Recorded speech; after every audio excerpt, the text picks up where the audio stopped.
I was talking to my son. I was shaving in the mirror, and I was trying to be discreet. My youngest son, I have 3 sons. My youngest son was then about 8 years old, and I talk about this in the book. If you've read it already, forgive me for being redundant, but I was shaving, and I didn't want him to see where I kept the razors, because he is so precocious and so rambunctious and so ready to take on manhood that I was afraid that he'd come in the bathroom when I wasn't there and scrape his skin trying to do what he saw me do.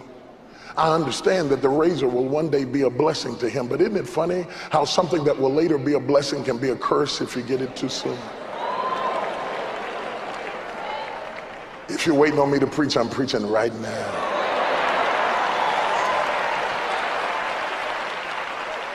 So I was trying to hide it from him. Not that I didn't want him to have it, but I didn't want him to have it too soon. And there are some things, men, that God has hidden from you, because he knew had he given it to you when you wanted it, it would have killed you, and you'd have scraped your skin trying to get it. And God had to prepare you and get you ready for what he's about to give you now, because had he given it to you then, you would have destroyed yourself with it.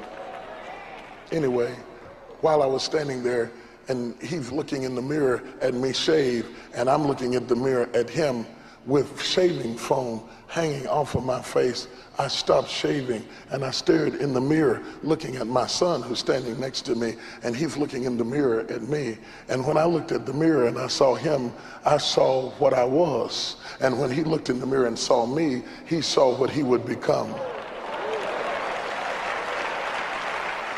And we were mesmerized, looking at what time would do and undo between us. Carries my name, walks with my frame, has developed my terminologies, my phraseologies, my concepts, and my ideas. He is what I was a flash ago. He'll blink his eyes and his face will wrinkle and his hair turn gray. And he's just one flash from me, a blink of time. And all we have is this one fleeting moment together. And my heart grieved for all the sons around the world who look into mirrors and see no fathers looking back at them. For you must understand that a father is a guide to a boy. He announces to a boy what he will become.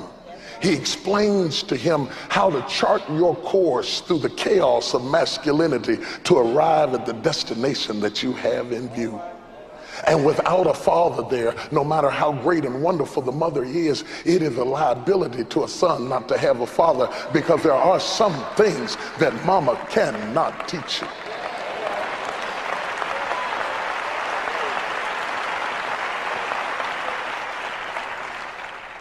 And I grieved for all the sons who never had a father to help them through the maze of masculinity. And may I pause just a moment and explain to women something that you probably never hear men say, because some men are not articulate enough to say it, some are not thoughtful enough to speak it, and most are too private to admit it. But it is real hard to be a man.